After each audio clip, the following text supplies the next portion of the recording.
Re-bienvenue tout le monde, c'est encore Clément Clary sur votre vidéaste et modéliste favori qui vous rappelle de bien vouloir penser à vous abonner, commenter, partager, surtout réagir, c'est important, ça aide la chaîne à grandir, 474 abonnés, accueillons les 526 autres pour faire le millier d'ici la fin de l'année.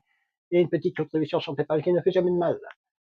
Il y a un autre point que j'ai oublié d'évoquer avec vous, parce que manifestement, il y a beaucoup de monde qui passe à côté, il y en a beaucoup plus a priori qui me découvrent via les shorts, d'où la raison que je produise celui-ci, c'est que hier, à 1h du matin, j'ai donc diffusé une courte vidéo dans laquelle je faisais la démonstration de mon outil de répétition. Ça y est, il est fini, il est au point, il est en ligne sur GitHub.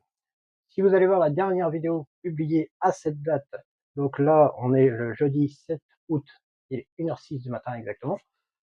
Si vous allez voir donc la dernière vidéo que j'ai publiée hier soir, donc le mercredi 6 août, dans la description, vous aurez le lien vers la page GitHub qui donnera donc accès à mon script, à ma macro Python pour faire des répétitions linéaires avec interface graphique et nombre d'options assez intéressantes.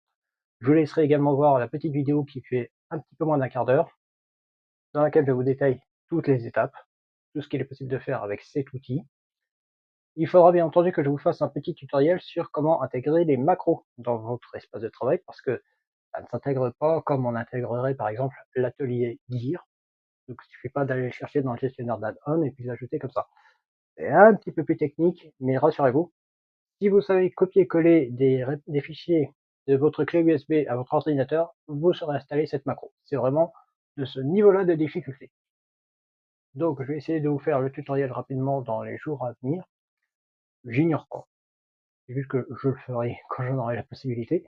Sachant que par exemple, comme j'évoque dans cette dernière vidéo sur cet outil de répétition linéaire, j'ai passé à peu près au total 2 semaines tout cumulé à faire le développement de cet outil depuis les premiers scripts générés par ChatGPT jusqu'à l'interface graphique générée par Galaxy AI et arrangée par mes soins là où il fallait. Donc là c'est au point, c'est robuste.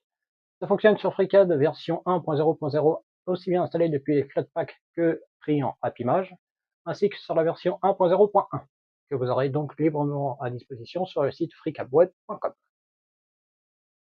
Ainsi se conclut ce court complément, je vous remercie de m'avoir suivi jusqu'au bout. Pensez donc bien à vous abonner, commenter, partager et surtout réagir, c'est très important, c'est la chaîne on est en 474 abonnés, c'est bien que les 526 autres pour faire le millier d'ici la fin d'année.